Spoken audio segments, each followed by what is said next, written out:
Bismillahirrahmanirrahim. Assalamu alaikum. I am Faiza Kiran. How are you doing all? The topic which I have selected for this video is the life of a star.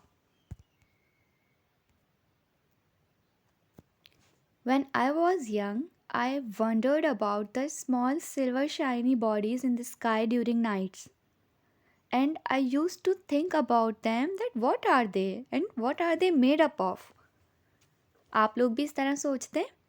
जब रात को चमकते हुए सितारे हम आसमान में देखते हैं तो ख़्याल आता है ना कि ये किस तरह बने, कैसे हैं, ये है क्या चीज़।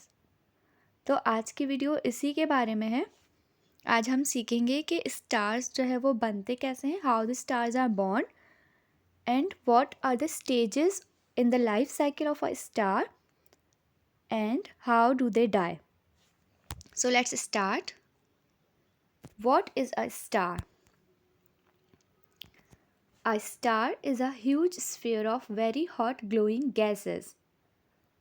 आप लोगों को पता है ये जो स्टार्स रात में आसमान में चमक रहे होते हैं ये बहुत ही ज़्यादा गर्म गैसेस से बने हुए होते हैं। When stars are grouped together we call them constellation. अपना नोट पैड और पेंसिल या पेन निकाल लीजिए क्योंकि बहुत इंटरेस्टिंग टॉपिक है और बहुत सारी न्यू चीज़ें आपको पता चलेंगी। तो आप नोट डाउन करते रहिएगा पॉइंट्स और फिर डिस्कस कीजिएगा अपने फैमिली एंड फ्रेंड्स से और अपनी साइंस टीचर से भी।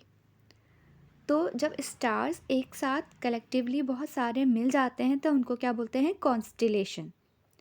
The big dipper is constellation that we see often. जो कॉन्स्टिलेशन हमें आसमान में नज़र आती है, बहुत सारे सितारे एक साथ ग्रुप में होते हैं, उसको हम बिग डिपर कहते हैं। वो उस कॉन्स्टिलेशन का नाम है जो हमें अक्सर रात में नज़र आती है। अच्छा, ये स्टार्स जो है ना, जो हमें छोटे छोटे टाइनी नज़र आ रहे होते हैं, ये इतने स्मॉल नहीं होते साइज़ में, ये बहुत बड़े बड़े होते हैं। लेकिन ये हमसे इतने फासले पर होते हैं, इतने डिस्टेंस पर होते हैं कि हमें टाइनी डॉट्स की तरह नज़र आ रहे होते हैं। जब कोई चीज़ बहुत ज़्यादा दूर होती है तो हमें छोटी नज़र आती है ना, लेकिन ये इतने छोटे एक्चुअली साइज़ में होते नहीं हैं। ये जो है वो बहुत बड़े बड़े स्फीयर्स होते हैं जो कि हॉट ग्लोइंग गैसेस के बने हुए होते हैं and they appear shiny because the gases are glowing and stars are very hot like sun. Do you know that sun is also a star? Yes, sun का नेम अलग है लेकिन ये भी एक स्टार की टाइप है। देखा है ना सबने, sun hot orange and it gives us light and heat energy. So the sun is the only star in our solar system. Solar system आपको पता है? The solar system is a system in which Earth and other 8 planets revolve around the sun. जो हमारे day और night होते हैं ये इसी वजह से होते हैं कि sun is revolving around the earth is revolving around the sun. और जब अर्थ जो है वो सन के सामने फेस कर रही होती है, जो पार्ट अर्थ का सन के बिल्कुल सामने होता है, फेस कर रहा होता है, वहाँ पे डे टाइम होता है। और जिस पार्ट पे सन जो है वो फ्रंट पे नहीं पड़ रहा होता वहाँ पे नाइट टाइम होता है। So sun is the star, is the only star that is present in our solar system. इसके अलावा सोलर सिस्टम में क्या चीज़ें हैं? 8 planets, comets and asteroids that all are the part of our solar system. Sun is a yellow medium size star. जब हम drawing करते हैं तो सन को मोस्टली हम येलो कलर का बनाते हैं या ऑरेंज बच्चे कुछ शेड देते हैं। So, but it appears orange and glowy because it is a star. It's made up of hot glowing gases, but it is actually yellow in color. Classifying stars. How can we classify stars? A young star is called a dwarf star. They can be colored red, yellow or white. Our sun is a yellow dwarf. जो young stars होते हैं, जो अभी अभी बने हैं, मतलब इतने ज़्यादा ओल्ड नहीं हुए, उनको हम डॉर्फ स्टार्स कहते हैं और उनके कलर्स जो है वो रेड, येलो और वाइट होते हैं। तो being yellow in colour, our sun is a dwarf star. Older stars are called super giants.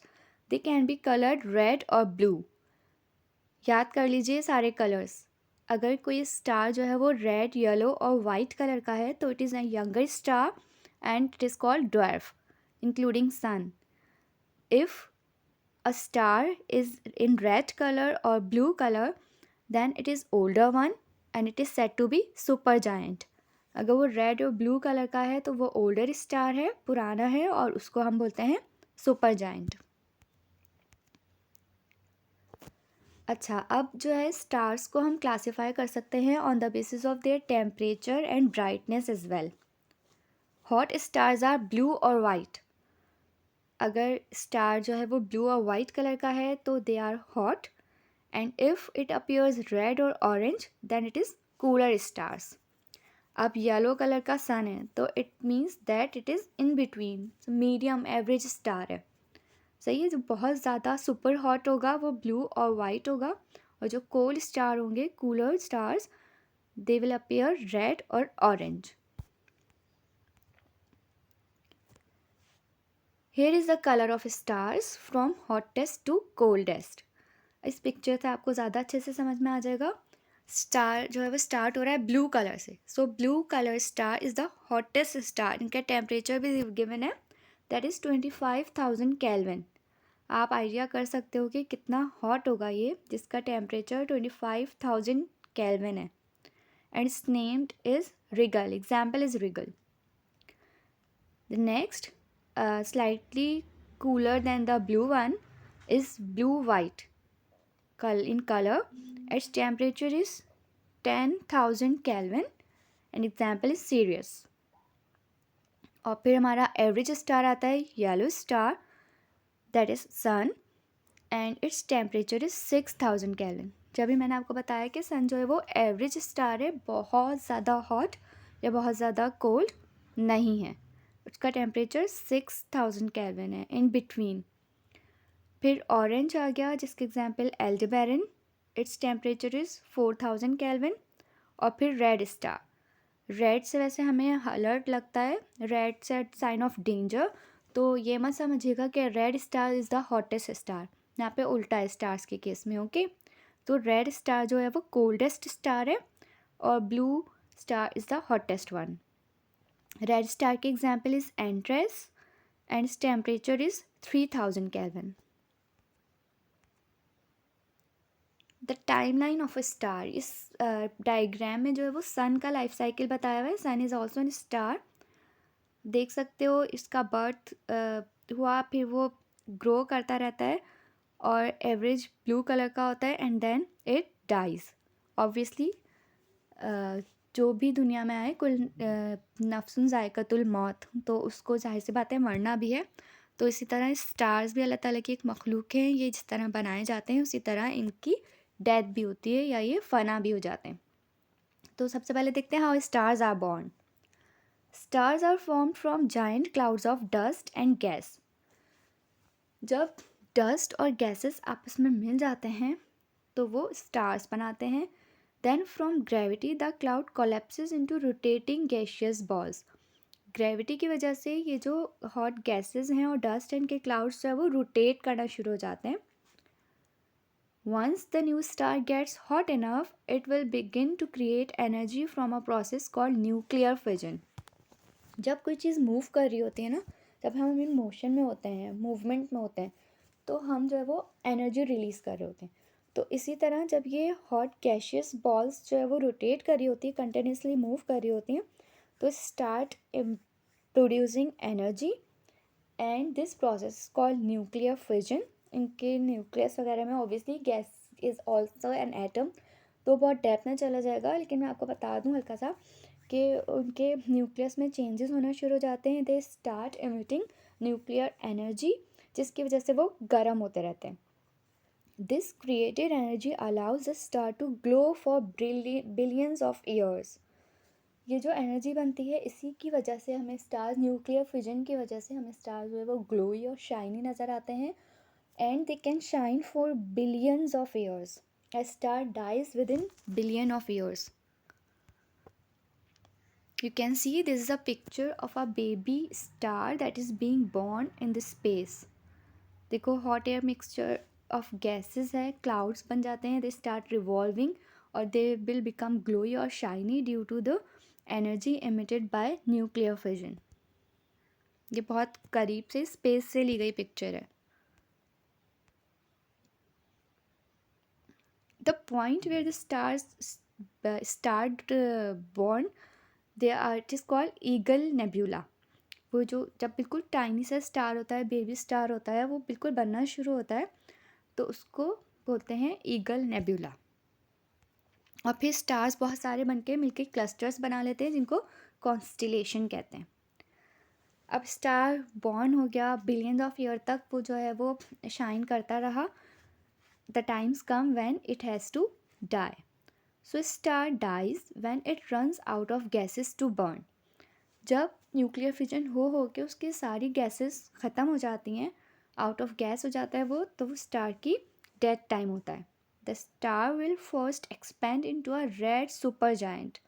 पहले एक रेड कलर का सुपर जायंट बनता है और फिर वो एक्सप्लोड कर देता है। Then the star will collapse and explode. Explosion होती है। This will take billions of years.